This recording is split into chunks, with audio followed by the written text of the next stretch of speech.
Sean nuevamente bienvenidas y bienvenidos a este proyecto denominado El Derecho Administrativo en México. En este video, me dedicaré a explicarte todo lo relativo a las medidas cautelares en materia administrativa, no sin antes comentarte que este video corresponde al mismo tiempo a la sexta parte del tema, procedimiento contencioso administrativo. En la descripción estaré compartiéndote los enlaces que te guiarán a conocer todo lo relativo a la materia adjetiva administrativa. Para el desarrollo de este video, tomaré como referencia lo siguiente: la Ley Federal de Procedimiento Contencioso Administrativo. En cuanto a la parte doctrinaria, me basaré en las siguientes obras: Derecho Procesal Administrativo, del autor Iván Ramírez Chavero. Teoría General del Proceso, del autor José Ovalle Favela. Las medidas provisionales en el procedimiento administrativo sancionador, del autor Ferran Pons Cárnovas. Una nota sobre el interés general como concepto jurídico indeterminado, del autor Eduardo García de Enterría. Asimismo, estaré ocupando tesis aisladas y de jurisprudencia, de las cuales estaré dejando los enlaces correspondientes en la descripción de este video. Sin más que agregar, es hora de comenzar. Como es costumbre, vamos a cuestionarnos a modo de introducción qué son las medidas cautelares. Vamos a tomar la primera definición proporcionada por el autor, José Ovalle Favela, quien nos explica que las llamadas acciones cautelares son aquellas por las que la parte actora solicita al juzgador una resolución para que se protejan, de manera provisional y hasta en tanto se dicte la sentencia definitiva en el proceso de conocimiento, las personas, los bienes o los derechos que serán objeto de este último. En sentido estricto, las llamadas acciones cautelares no constituyen acciones autónomas o distintas de las acciones a que hemos hecho referencia, y es en ejercicio de estas últimas que se solicita la resolución que decrete la medida cautelar correspondiente. La solicitud de la medida cautelar no da lugar a un proceso autónomo, sino a una tramitación conexa del proceso de conocimiento respectivo.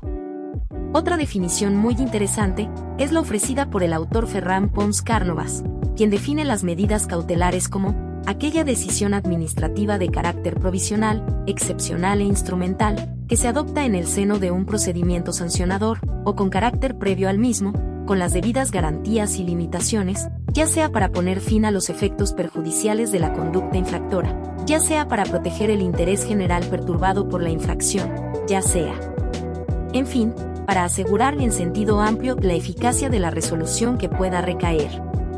Con la finalidad de reforzar lo antes expuesto, daré lectura a una interesante jurisprudencia, referente a las medidas cautelares, con los siguientes datos. Registro Digital, 196-727. Novena época. Materia, constitucional, común. Tipo, jurisprudencia. Medidas cautelares. No constituyen actos privativos, por lo que para su imposición no rige la garantía de previa audiencia. Conforme a la jurisprudencia de la Suprema Corte de Justicia de la Nación, la garantía de previa audiencia, establecida en el segundo párrafo del artículo 14 constitucional, únicamente rige respecto de los actos privativos, entendiéndose por estos los que en sí mismos persiguen la privación, con existencia independiente, cuyos efectos son definitivos y no provisionales o accesorios. Ahora bien, las medidas cautelares constituyen resoluciones provisionales que se caracterizan, generalmente, por ser accesorias y sumarias. Accesorias, en tanto la privación no constituye un fin en sí mismo, y sumarias, debido a que se tramitan en plazos breves, y cuyo objeto es, previendo el peligro en la dilación, suplir interinamente la falta de una resolución asegurando su eficacia, por lo que tales medidas, al encontrarse dirigidas a garantizar la existencia de un derecho cuyo titular estima que puede sufrir algún menoscabo, constituyen un instrumento no solo de otra resolución, sino también del interés público, pues buscan restablecer el ordenamiento jurídico conculcado desapareciendo, provisionalmente, una situación que se reputa antijurídica, por lo que debe considerarse que la emisión de tales providencias no constituye un acto privativo, pues sus efectos provisionales quedan sujetos, indefectiblemente, a las resultas del procedimiento administrativo o jurisdiccional en el que se dicten, donde el sujeto afectado es parte y podrá aportar los elementos probatorios que considere convenientes. Consecuentemente, para la imposición de las medidas en comento no rige la garantía de previa audiencia. De lo antes expuesto, surge la siguiente pregunta: ¿cómo ¿Cómo es que se tramitan o solicitan estas medidas cautelares en materia administrativa? De conformidad con lo dispuesto en el artículo 24 bis, las medidas cautelares se tramitarán a través de la interposición de un incidente.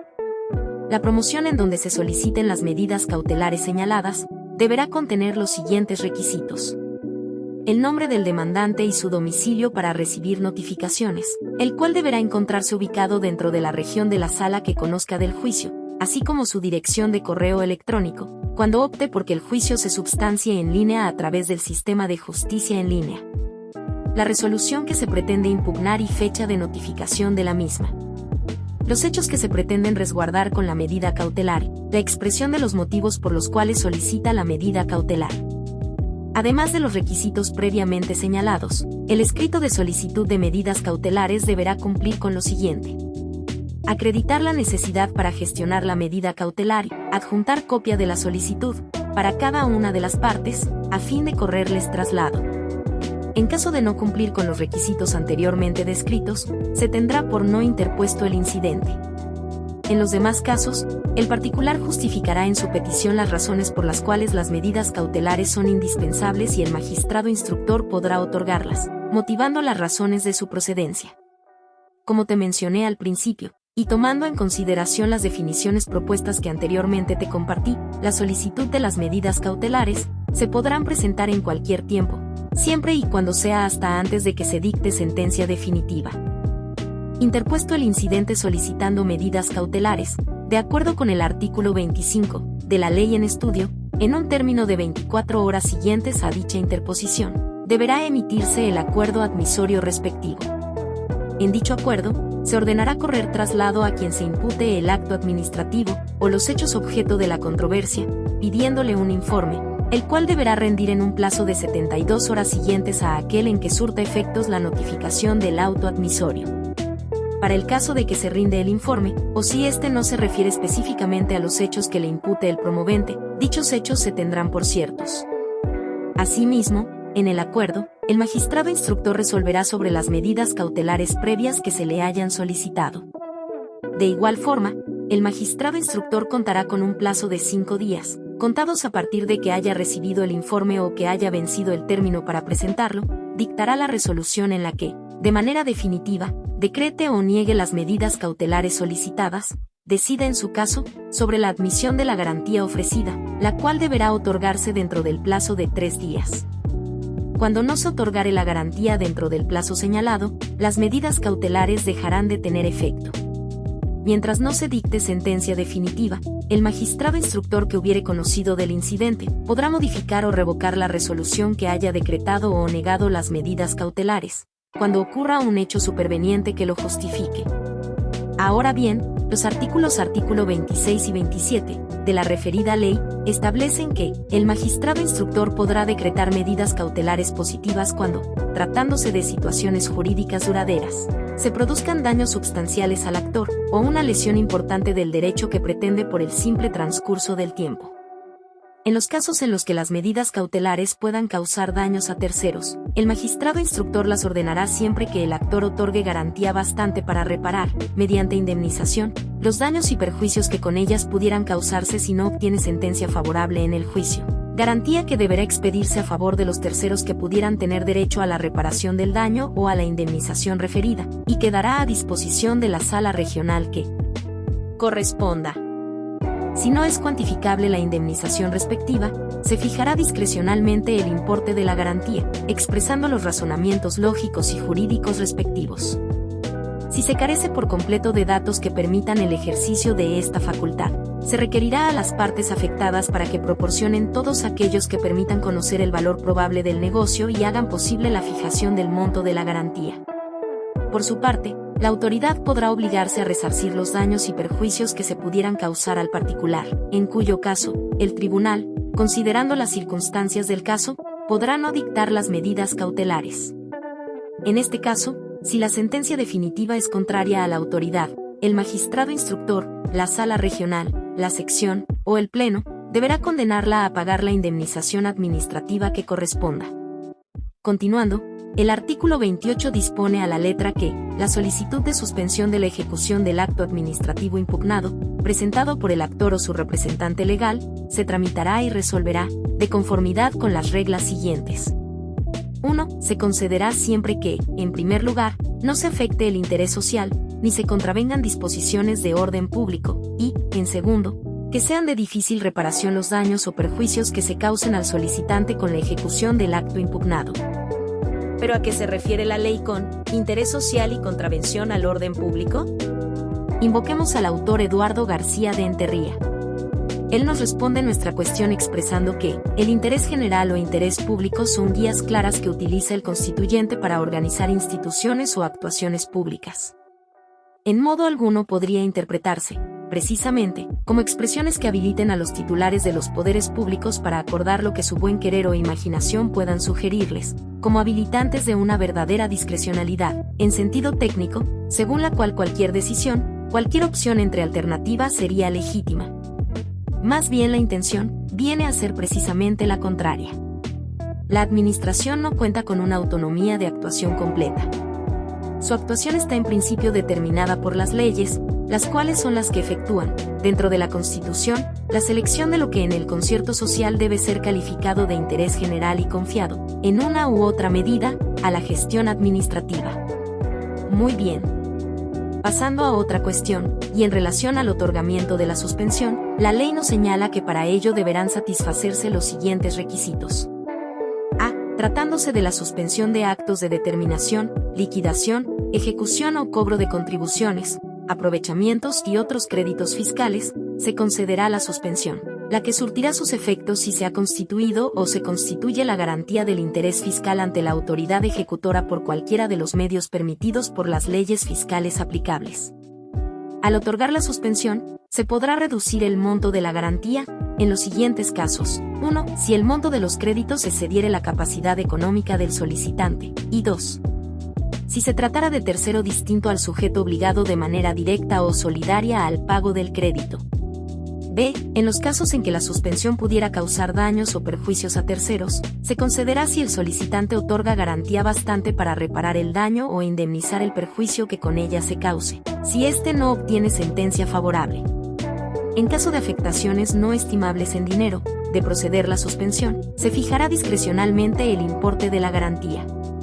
C. En los demás casos, se concederá determinando la situación en que habrán de quedar las cosas, así como las medidas pertinentes para preservar la materia del juicio principal, hasta que se pronuncie sentencia firme. D. El monto de la garantía y contragarantía será fijado por el magistrado instructor o quien lo supla. Veamos ahora el procedimiento.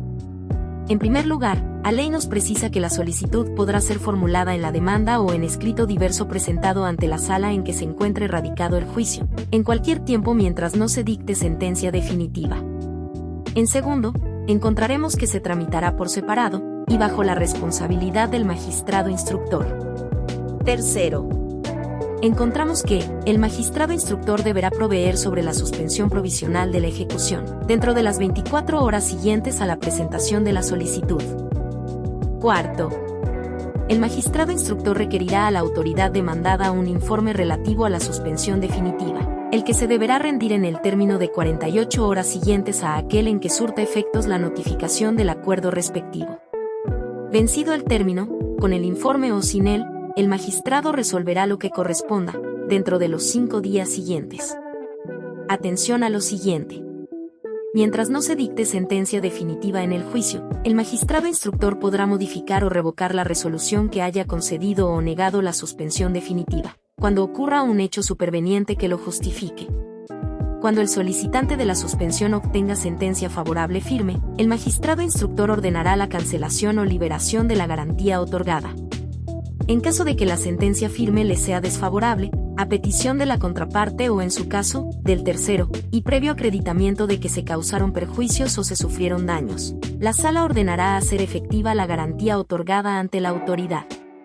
Finalmente, voy a explicaré lo relativo a la suspensión de la ejecución del acto impugnado, así como los gastos que debe cubrir la contragarantía otorgada. Como bien sabemos, y de acuerdo con el artículo 28 bis de la multicitada ley, las medidas cautelares positivas y la suspensión de la ejecución del acto impugnado podrán quedar sin efecto, si es que la contraparte exhibe contragarantía para indemnizar los daños y perjuicios que pudieran causarse a la parte actora. Ahora bien, dicha garantía deberá cubrir, entre otros aspectos, los siguientes. 1. Los gastos o primas pagadas que, conforme a la ley, la empresa legalmente autorizada haya otorgado. 2. Los gastos legales de la escritura respectiva y su registro, así como los de cancelación y su registro, cuando la parte actora hubiere otorgado garantía hipotecaria. 3. Los gastos legales acreditados para constituir el depósito, y 4. Los gastos efectivamente erogados para constituir la garantía, siempre que estén debidamente comprobados con la documentación correspondiente. No se admitirá la contragarantía si de ejecutarse el acto impugnado, o de no concederse la medida cautelar positiva queda sin materia el juicio, o cuando resulte en extremo difícil restituir las cosas al estado que guardaban antes del inicio del juicio, lo cual deberá ser motivado por el magistrado instructor. Perfecto. Voy a finalizar este interesante tema con una jurisprudencia muy importante, de la cual daré lectura y que cuenta con los siguientes datos.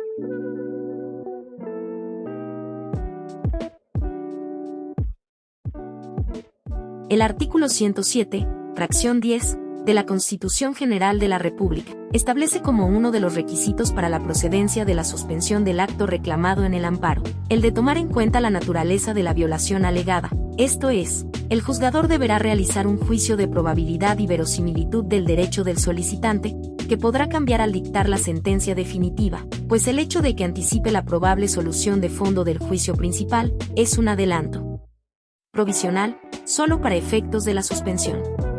Tal anticipación es posible porque la suspensión se asemeja, en el género próximo, a las medidas cautelares, aunque es evidente que está caracterizada por diferencias que la perfilan de manera singular y concreta.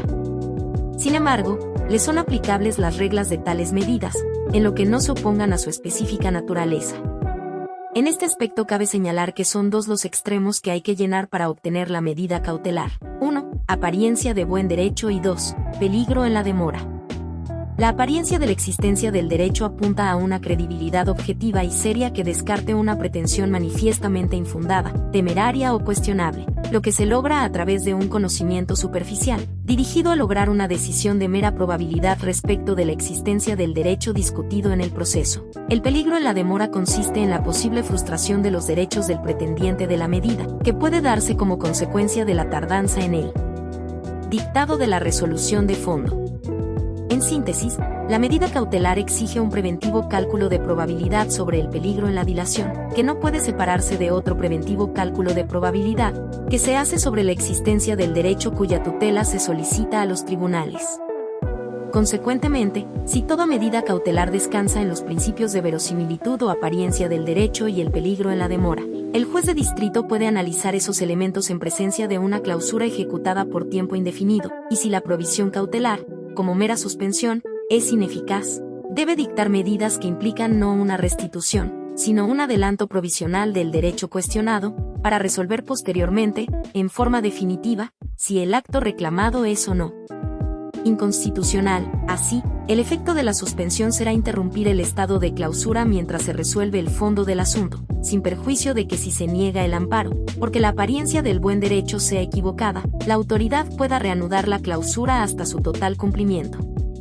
Lo expuesto anteriormente se sustenta en la fracción 10 del dispositivo constitucional citado, que establece que para conceder la suspensión deberá tomarse en cuenta la naturaleza de la violación alegada, lo que supone la necesidad de realizar un juicio de probabilidad y verosimilitud del derecho esgrimido, con miras a otorgar la medida cautelar para evitar daños y perjuicios de difícil reparación al quejoso y conservar viva la materia del juicio, si con ello no se lesionan el interés social y el orden público, lo cual podrá resolver la sensibilidad del juez de distrito, ante la realidad del acto reclamado, pues si el perjuicio al interés social o al orden público es mayor a los daños y perjuicios de difícil reparación que pueda sufrir el quejoso, deberá negar la suspensión solicitada, ya que la preservación del orden público y el interés de la sociedad están por encima del interés particular afectado. Hasta aquí vamos a concluir con todo lo relativo a las medidas cautelares. Cuéntame, ¿cuál es tu opinión sobre las medidas cautelares en materia administrativa? ¿Consideras que en el derecho administrativo son relevantes? Recuerda que puedes dejar todas tus opiniones en la sección de comentarios. Con gusto estaré leyéndolos atentamente. Si te gustó el video, no olvides suscribirte y recomendarlo con aquellas y aquellos interesados en conocer más sobre el derecho administrativo. Eso sin duda representa una gran motivación para el suscrito. En caso de que tengas alguna duda, o si es de tu interés desarrolle un tema en específico, puedes comentármelo, o bien, escribirme a la dirección de correo electrónico que ahora aparece. Sin más que agregar, me despido de ustedes hasta pronto.